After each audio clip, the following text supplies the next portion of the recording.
I didn't plan to become an international student. It just happened to be. At the beginning, it was quite difficult. I remember being a little bit scared of my decision. One of the worst things is not having a washing machine at your place.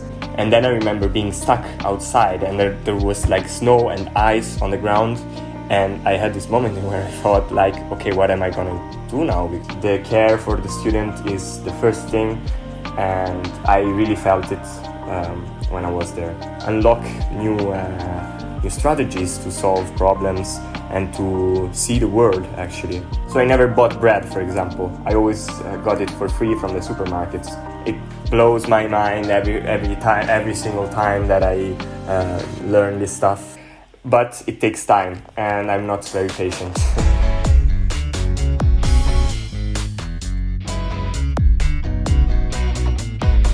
Good day, dear friends. I am Vadim, an Erasmus Mundus student, and this is More Than Studying podcast, where international students share their experiences of studying abroad and much more.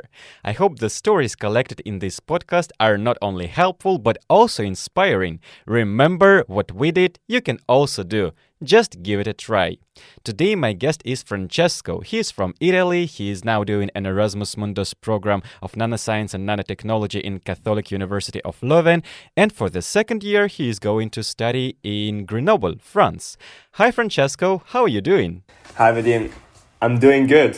What was the reason for you to become an international student? What kind of opportunities were you looking for? And most importantly, did you find any of them? I mean, for me, becoming an international student was more a sort of a consequence, because I wanted to change, because I studied mechanical engineering in my bachelor, and I really didn't like it. So I wanted to change my trajectory, my studies. I wanted to see something new, and I came across the nanotechnologies.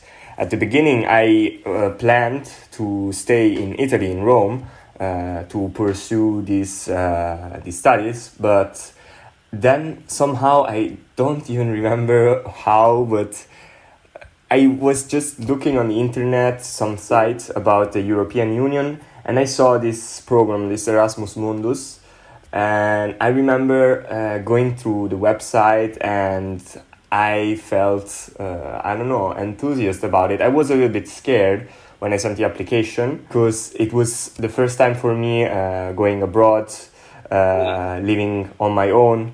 I never did that before, so... And then, I went through this site, and I said to myself, okay, I want to do these nanotechnologies. And the fact that it was an international program, I didn't plan to become an international student. It just happened to be. Okay, but it's also kind of important step in your life then, because you have to live on your own, as you mentioned, as international student, and also have to meet a lot of people from other countries and somehow communicate with them. And on top of that, you have to study something new for you, just like nanoscience, because you, as far as I understand, didn't have a background that correlates with this trajectory. So what is your experience of studying here, being here for the first year?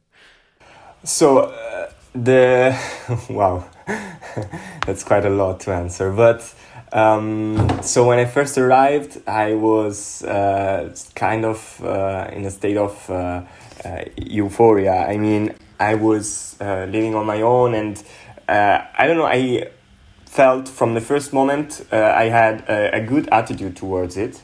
So I never felt lonely or whatever. I tried to do many activities at the beginning to meet new people. I tried to have a good attitude towards this new change in my life, and this attitude helped me to really enjoy the first year at the KU. I must say that the first semester I was a little bit overwhelmed by the studies, because I was at the beginning I was just having fun, going out, but at some point I think it was towards the middle of the semester, I started to feel like that there was a lot accumulating. And I remember the first exam period, for me it was insane because I had 7 exams to do in 1 month or so. And I am used in Italy to do like 2 or 3 exams in 2 months, something like that. So it was a completely different system, and I felt in January I don't know, I had some troubles with anxiety and everything, but it turned out well, and I think I learned a lot from the first semester, because I learned how to approach this new system.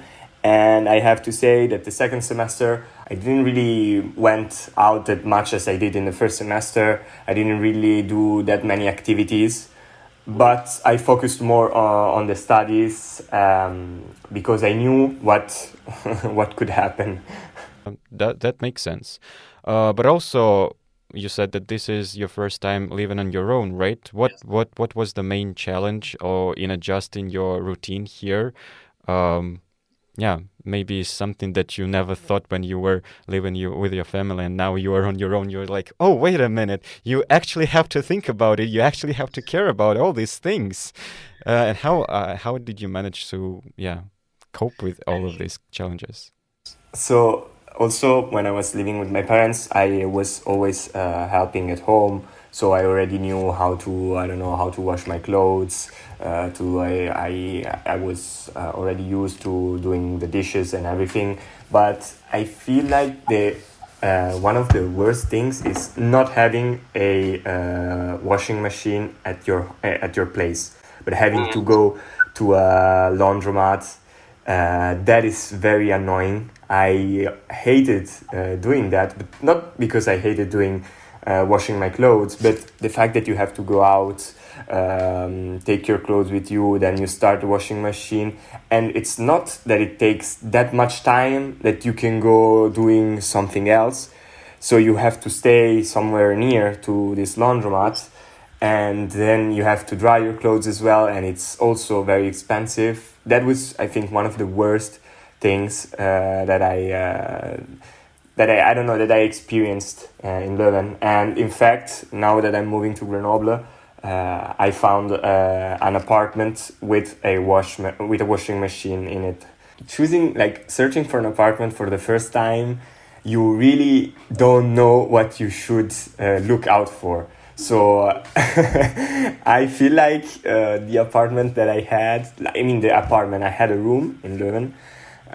It was a very tiny room, but it had a lot of issues that I could have noticed if I had paid more attention when I visited the place. But I just wanted a place to stay, so I just rented it without thinking about it, and then it was difficult later on. For example, we had problems with mice, we had problems with floodings in the kitchen, and when your landlord really does not care, then it gets messy, because you don't know who to call for help, because some problems cannot be solved by the people that are living, but need to be solved from the owner, from the landlord, because it's way too expensive otherwise. I feel like it is very important to talk a lot with the landlord, with the owner, beforehand. So talking through messages, also maybe phone calls, video calls, because you can get a better understanding of what kind of people are renting you a place to stay, if you get them to know a little bit. It's not that easy, especially in Leuven, because there's a lot of demand for apartments and rooms. So the landlords typically don't want to spend that much time chatting with you or whatever. But I mean, if if you are an international student and you don't have the possibility to visit the places, then I would recommend to really try to follow the path of the university, no? So there are some. I remember that there is a website for the rooms in the Alyaev, or maybe you can try to apply for a residence, for a university residence, because if it's from the university, then you are sure that you're not gonna be ignored if you have problems, because from this point of view, the university in Leuven is really something else. The care for the student is the first thing, and I really felt it when I was there. Also, you mentioned when you did laundry that it was kind of expensive, and yeah, also talking about apartment, it also involves some kind of financial issues, maybe. How did you manage to actually manage your finances? Because you also have to deal with this, right? So any challenges, any piece of advice that you can give in terms of this? I had really a tight budget in Leuven, because I didn't get any scholarship, neither from the European Union or from the university. So I was really going there as a self-funded student. And I have to say, yeah, you're right, that this is very challenging, like trying to manage the finances, because I always had a plan in my head, like, okay, I'm gonna spend this money, I'm gonna buy these things, but in the end, something always comes up, and you cannot plan it that well. So there are some things that one can do, especially in Leuven, to really avoid spending money, especially at the beginning and during the year. For example, I remember buying a lot of stuff, for example, pants, pots, but there were a lot of student markets where you could get those things for free. So that's an example, like trying to look out for these kind of things. Also, I was part of an association. It was called Food Savings Leuven. And the main goal of this association was to avoid the waste of food. So we would we would sign up for the pickups, and we would go pick up the leftovers from the supermarkets. And there was a lot of bread that one could get entirely for free. So I never bought bread, for example. I always got it for free from the supermarkets. And these are the things that you need to do in order to really try to cut down some expenses, because Belgium is quite expensive, I would say. But yeah, also food waste, from restaurants and supermarkets, that's not only helps your budget, but also helps the environment, because food waste is also one of the concerns for climate change. Yes, I was very proud to be part of that association. The only thing that I didn't really understand was the fact that we would get the food from the supermarkets, and then we would bring it to Agora, which is a library, sort of a space for the students of the university. I mean, the students, they can still afford to buy their bread, no? Mm-hmm. I would have preferred to give it to somebody that was truly in need.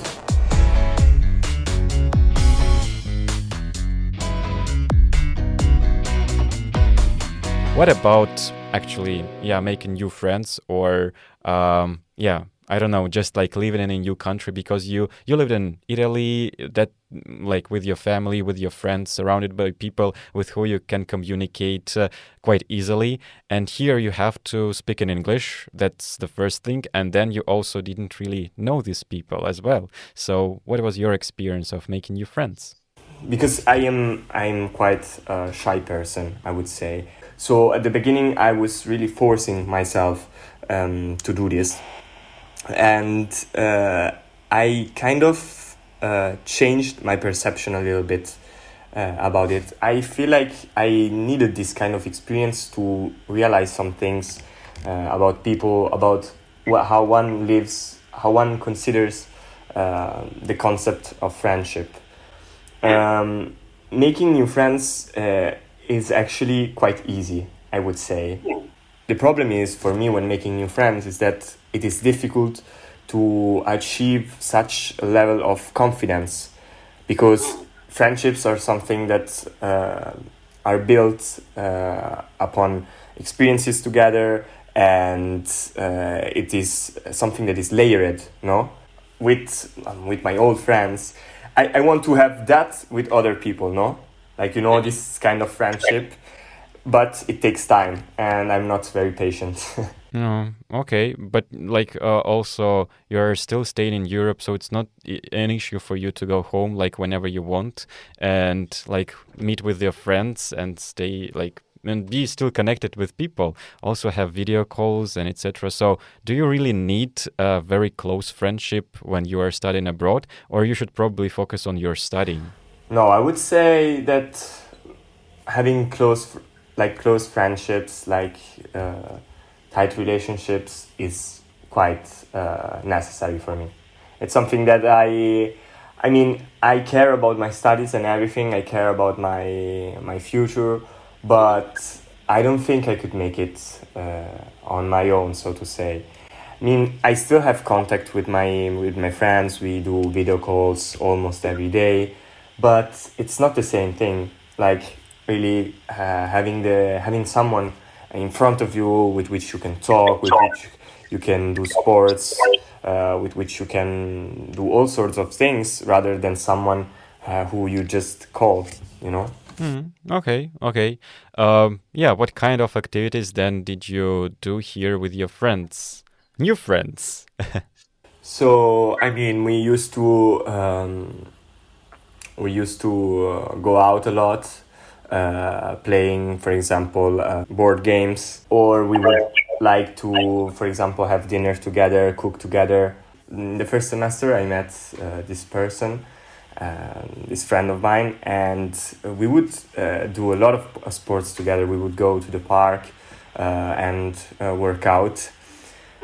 But then he went away because he finished his Erasmus, so he went away. But I would say the main activity the activity that took the most time was studying. Actually, I remember studying together a lot. I like studying, together with other people. I don't know, I don't manage to study alone anymore. I need people around me when I study. And that is also a big difference from when I was here in Italy. Because I remember in my bachelor, it was quite normal for me to just study at home, maybe not seeing anybody for the whole day and then going out at night, meeting my friend. But studying together, I feel like it's way better. It really eases the process. When you really don't understand something and then you ask your friend, maybe, look, what do you think of this? And he gives you a complete different perception, a complete different description of the problem, which makes you unlock new strategies to solve problems and to see the world, actually. Okay. Were your friends mainly from Italy or from other countries? Because like you might prefer to stay in your comfort zone and still speak with people who you think that you have something more in common than with them. Yeah, most of my friends were from Italy, that for sure. But there are some exceptions. For example, I met also some Belgian people that are very nice. And it's quite difficult actually to meet Belgian people because they don't really want to mix with international people. So it's a little bit like water and oil. Everybody speaks good English in Leuven and everything. But for me, it's not that I'm that fluent and that confident to, start... I don't know, it's more difficult.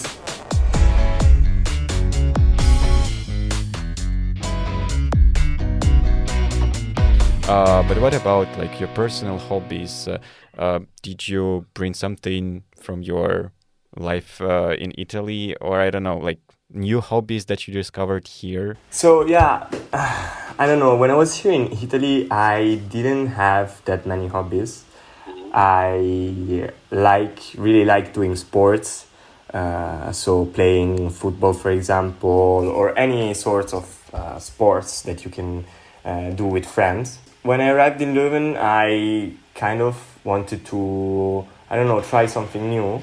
I started to draw. Oh, that's surprising. Like how and why and what?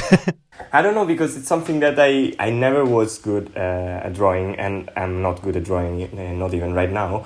But it's something that relaxes me. I mean, that's what I found out actually. Like I started to draw, and I don't plan to, do this fantastic drawings, but just being able to picture something in your mind and then draw it.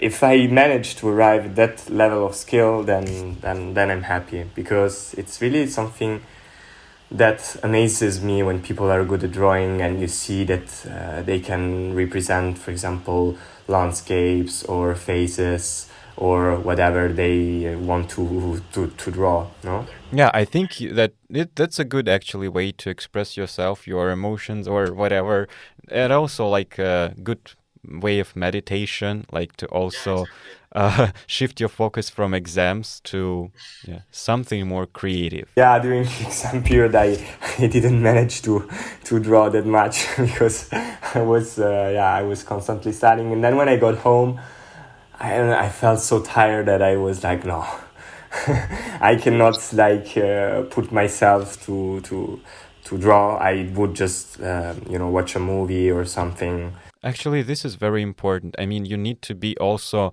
kind to yourself and do not put a lot of pressure on you, because like, okay, there is a hobby, but it should be enjoyable as well. So if you don't feel like drawing, for example, today, or doing something out of your comfort zone, that is fine, especially like after a tough exam period. It is okay if you just lie in bed for a day, for example, and just watch movies or whatever. It's also fine to be unproductive.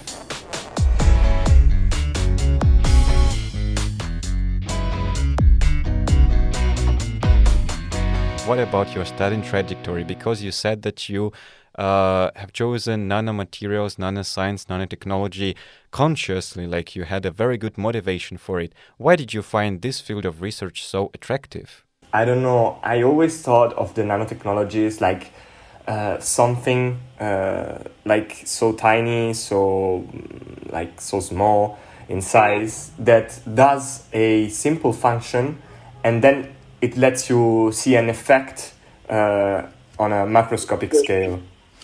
I don't know, I had this idea in mind, which is not entirely false or not entirely true.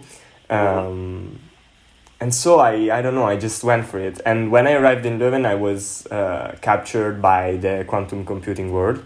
It blows my mind every single time that I learn this stuff. I don't know, you see how our world is made, like what are the actual rules. I think that you changed the trajectory. It still can be considered as a significant change because you didn't have a very good big background in quantum physics or nanotechnology. So was it difficult for you to keep up with others who came here with a relevant background for this program?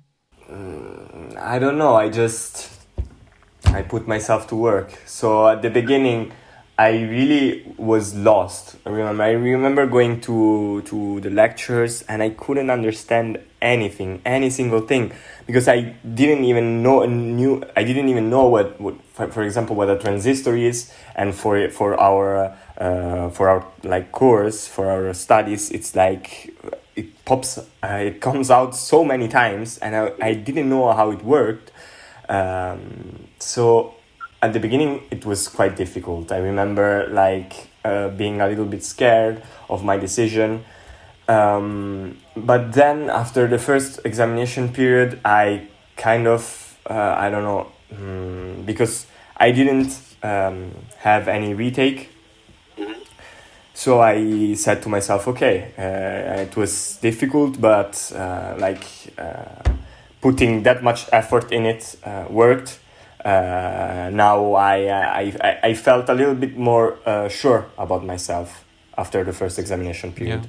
Yeah. I think that you just need to keep in mind that there is nothing impossible as far as you put efforts and really push forward to it, then it's always doable.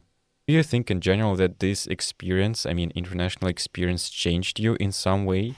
Yes, definitely. And I think, I don't know if I don't know if it's better or worse. It does not have to be better or worse. It's just, it is what it is. Yeah, exactly. It's change. It's different being on your own rather than like living in a place with other people. Because, for example, it's you cannot forget anything, no? So I remember one time I forgot my keys inside of my place, and when I came back, I didn't know how to enter because I mean there's nobody at home. It's you that you have to remember to take the keys and everything. And then I remember being stuck outside, and there was like snow and ice on the ground, and I had this moment where I thought like, okay, what am I gonna do now? Because so it changed me. I think it gave me a more probably I want to say adult view about the world. And that's quite important because the earlier you become mature, not probably just adult, just mature, the easier it's gonna be for you to, or manage your life. At least like understand what you want to do in the future and how you want to build your future, and that actually you are responsible for your future as well. Yeah, that's also very important. Like there's nobody that is going to push you to do anything. It's you that you have to take on your life and be like, okay, I want to do this. I want to build my future. Otherwise, you just, I don't know, strand away, and you don't really have a plan, and I don't think that's good.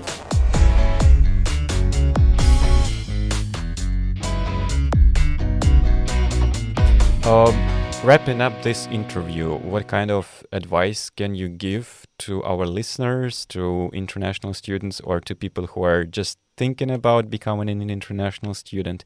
Or just like feel free to say anything important that you think. I'm just going to say, don't worry, be happy.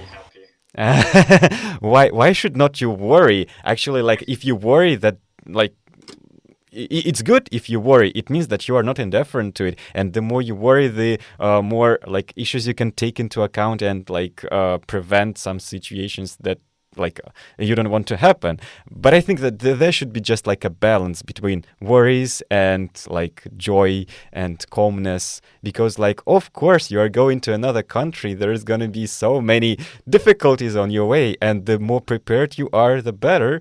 But on the other hand, you should always be prepared that you are not well prepared. I mean, like you should be aware that there's going to be situation where you don't know what to do, and you don't have like just like don't give up. Exactly. Like that for me it's like, of course you need to worry, but in the sense that you know that everything is gonna be fine. That's important for me. Okay, I also agree that not everything can be under control. That is true. But the international experience is a very good experience. So it would be nice if you can experience this happiness and joy, and create lasting memories with your friends, new friends. Yeah, exactly. Okay, thank you. If our listeners still have any questions related to studying abroad, they are very welcome to ask them in comments. Also, please share this podcast if you like it and support us with your feedback. Always do your best and live with all your heart. Francesco and Vadim were with you today. Stay tuned to this More Than Studying podcast.